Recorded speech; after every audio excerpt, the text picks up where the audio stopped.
Hello guys, in this video I am going to show you how to draw on your scanned document on the Adobe Acrobat Reader application.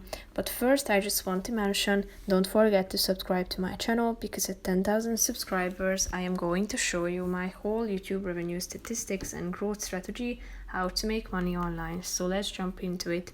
First of all, open the application on your phone. Tap on the plus icon in the right side corner down below and tap on scan. As you can see, there is this document that we've already scanned in, but also you have the chance to tap on the button cancel and scan in a new document by clicking on the camera icon. So hold your phone steady while it is capturing your document. Now it is scanned.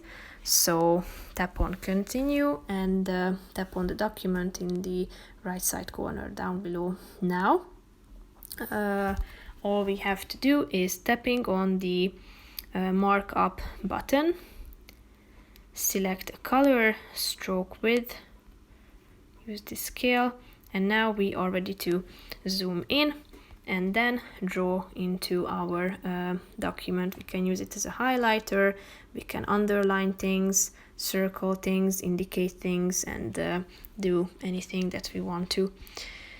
So that's pretty much it for this video, guys. I hope you found it helpful. If you did, consider subscribing and see you in the next video. Bye bye.